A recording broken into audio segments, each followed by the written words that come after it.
It is irrefutable that some of the best ideas in advertising and branding come from music. If you take a look at the last couple of years of Gold and Grand Prix Cannes Lions film awardees, you'll see that most of the winners utilize music that was inextricably connected to the concept. With recent winners such as Cadbury, Honda, Guinness, Coke, and Bud Light, the music literally inspired these highly creative concepts. It is also irrefutable that the world's biggest musical artists have produced some of the biggest music tracks for ads, just as some of the best film directors have produced some of our greatest advertising work. Recent musical examples are U2, Madonna, Jay-Z, Justin Timberlake, and Black Eyed Peas, to name but a few.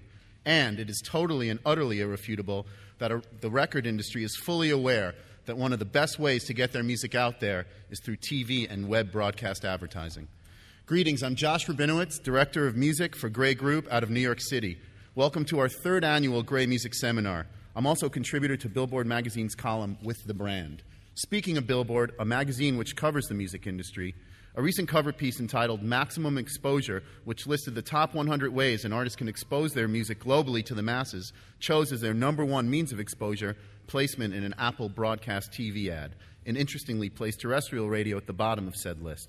This gives firm credence to the concept of selling in as opposed to selling out, the subject of Gray's first music seminar in 2007, which is now fully in force. Certainly there's a few naysayers in the musical world who have refused to lend their names to corporations and brands, but there's now an overwhelming majority who are yay-sayers.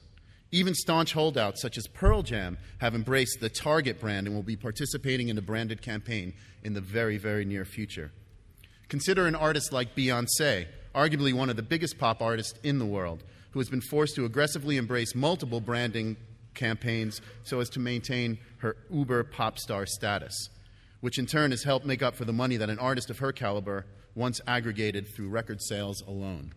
New and emerging artists have embraced the media as their means of reaching the public, including advertising, TV, film, and gaming, as their primary course of action in developing their careers, placing making records for record's sake on a tier below these highly competitive and visible media initiatives, which some are calling the new A&R, the term which is an abbreviation of artist and repertoire, traditionally used as the job title of those responsible for scouting out emerging talent at record labels. In my experience, many managers and independent artists themselves have told me that they'd be more interested in doing a deal with my agency than with a major record label.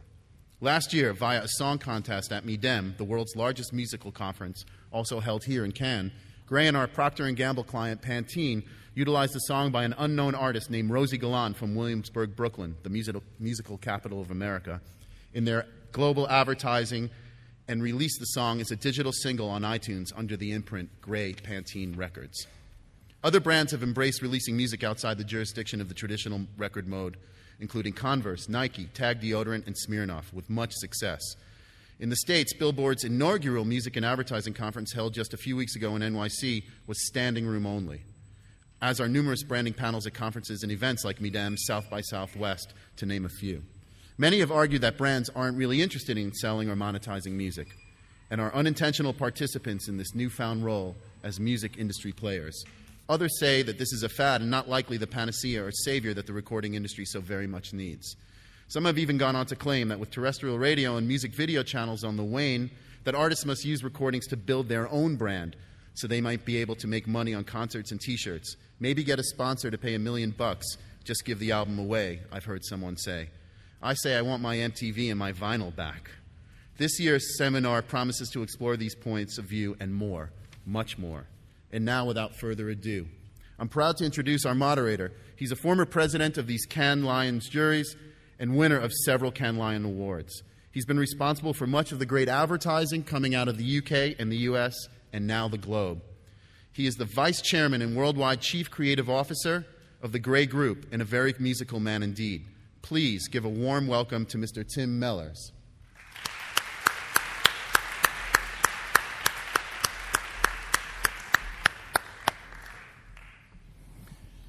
And now, I'd like to introduce a true man of all media. This man is an artist, a producer, a performer, an actor, a label owner, a songwriter, a radio DJ, and a recognized voice on the craft of music.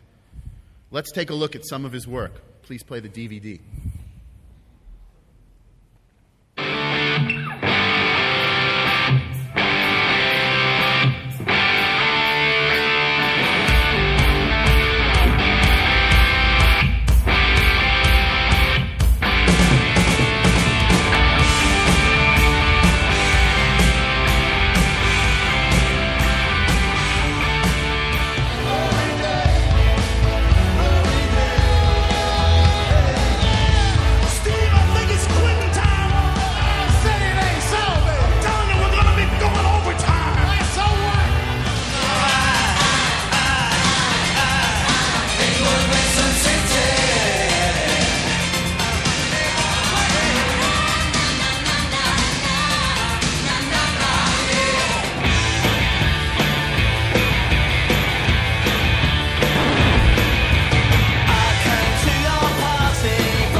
do you get these fucking idiots, huh? Where do you get them?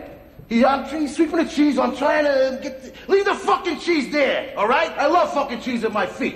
I stick motherfucking provolone in my socks at night so they smell like your sister's crotch in the morning.